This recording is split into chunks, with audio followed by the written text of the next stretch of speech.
Olá pessoal, estamos aqui no Louca Café com a escritora Fernanda Bressan Capellini e aqui o livro dela, O Canto das Fadas.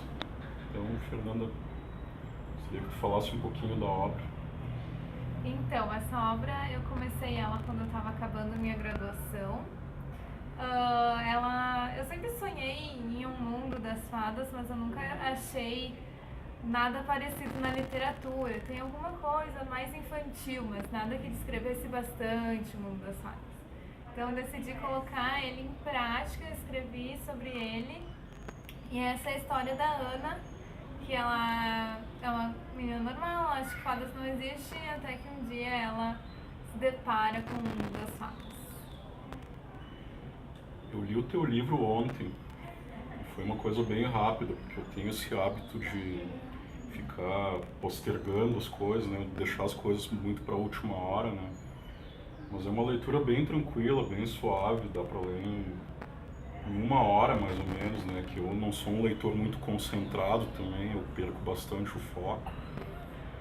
E uma coisa que eu gostei, ele tem bastante capítulos, mas os capítulos são bem curtos, tipo 1,5 página ou 2 páginas por capítulo.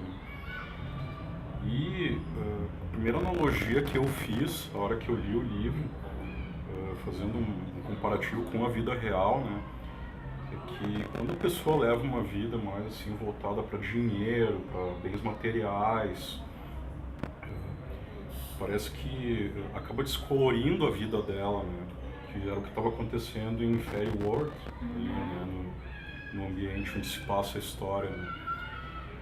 E depois o colorido acabava voltando quando a pessoa se dedicava mais à espiritualidade, assim, ou às coisas simples da vida, né, do cotidiano, como parar para sentar, tomar um café com alguém, ou fazer uma viagem, ou andar em meio à natureza, ou passar um tempo com a família, as coisas assim que parecem ser tão banais, mas que ao mesmo tempo também parece que as pessoas não têm mais tempo para isso, né, porque sempre tem outras prioridades no momento, né.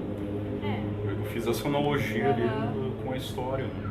Que interessante, bem interessante. Para analisar as pequenas coisas da vida, né? A natureza, a família, os amigos. E a coisa dos capítulos serem pequenininhos, eu não gosto muito de capítulos longos, não sei, eu não sou muito descritiva também. Então, o que eu achei que teve necessidade de escrever, que nem o mundo, ou como a Ana era, eu descrevi um pouquinho mais. Eu comecei a escrever o livro no Wattpad, que é um site para leitores e escritores, e eu fazia eles bem curtinhos, porque eu achei, leitura online, talvez a pessoa não tenha tanto tempo, fazer eles curtinhos, sempre com um suspense no final, para o leitor voltar depois. E eu acho que foi isso o meu estilo de leitura, de escrita. Já que tu falaste no suspense, eu não vou dar spoiler, tá? Mas vai ter continuação. Espero que sim, eu comecei. Tem um rascunho lá no meu computador, eu sempre faço o sumário antes dos capítulos. Talvez tenha. Por enquanto não, porque eu tô escrevendo uma dissertação de mestrado, então não tô tendo tempo de escrever esse tipo de literatura, mas talvez no futuro. Vamos esperar uma continuação. Sim, talvez sim. E aqui no livro eu vi que tu citaste bastante as influências, o Lewis Carroll, Sim. Alice no País das Maravilhas, e o J.M. Barrie, autor do Peter Pan, e até um dos cenários aqui do livro, o Jardim de Kingston Garden, também foi um dos cenários de uma das histórias do Peter Pan. Sim, então, essas foram as duas principais influências para o livro. Sim, porque quando eu estava escrevendo ele, eu recém tinha acabado de escrever meu TCC, que foi sobre o Peter Pan. Foi sobre a Tinkerbell, a Sininho, né? Então, acho que eu tive que estudar muitos autores da época, não só o Barrie, mas também o Lewis Carroll. E eu misturei um pouquinho da história deles com a minha também. E aqui tu tem um pouco das tuas influências, Sim. Mais influências além do Lewis e do Barrie. Eu trouxe esse primeiro livro, livro de literatura em massa, né? Do Diário da Princesa, eu acho que foi o meu primeiro livro, o maior, grande, né? Que a gente que eu li, que fala sobre as princesas, talvez tenha me levado pras fadas, né? Eu tô vendo que tem até os coturnos da Ana aqui. Tem os coturnos da Ana também. Esteja ligado, não tinha percebido. Talvez foi algo inconsciente assim, que eu botei. Não tinha percebido. Quando minha mãe me trouxe esse livro, eu pensei, ai, que estranho, né? Com coturnos e tudo mais, mas eu adorei. O Diário da Princesa, nossa, a princesa curte rock, então... Mas eu li, eu passei 11 anos da minha vida lendo. A Meg, ela publicava um livro por ano, então eu passei muito tempo lendo Meg. Outro autor que me influenciou bastante foi o Christopher Paolini. Ele se inspirou no autor do Senhor dos Anéis. Ele escreve com bem menos detalhes. Ele é um pouquinho menos descritivo, assim como eu. Ainda assim, o livro dele é grosso.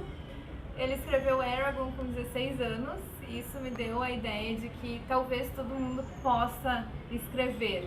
E ele teve a ideia de Eragon no trem, eu tive a ideia do Canto das Fadas no meio de uma aula, então eu acho que toda ideia que a gente tem é válida e a gente pode botar no papel. Você precisa de tempo para fazer isso. E o último livro que eu trouxe, não podia faltar, que é o Harry Potter. Que eu acho que foi o primeiro livro que me mostrou a magia. E eu usei não a mesma coisa que a J.K. Rowling mostra nos livros, mas eu tentei criar um universo meu também, assim como o Christopher Paolini.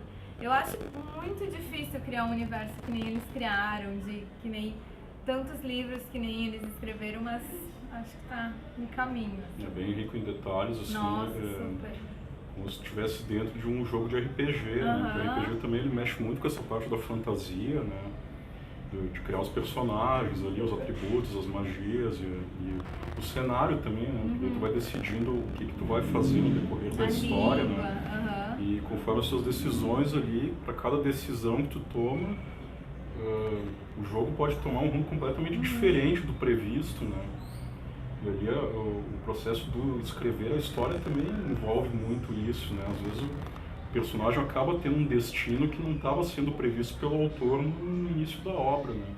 Acaba criando vida própria. Sim, às vezes isso acontece, né? A gente pensa num final e depois a história vai se desenrolando e a gente cria outro final. Claro que no início a gente sempre pensa, eu como escritora sempre penso no que vai acontecer, início, meio e fim, mas claro que isso muda com o tempo. Então tá, pessoal, é isso. Divulgando um pouco do trabalho dela e também das influências, que eu pedi para ela trazer os livros também. E isso eu queria te agradecer ali por ter participado. Ai, muito obrigada a você. É sempre um prazer aí conversar com o pessoal do meio literário aí. Sempre muitas histórias interessantes para contar. Obrigada. E que bom que tem alguém que valoriza, né? Os escritores, esse pessoal todo ligado ao meio literário. Muito obrigada. Obrigado. Isso.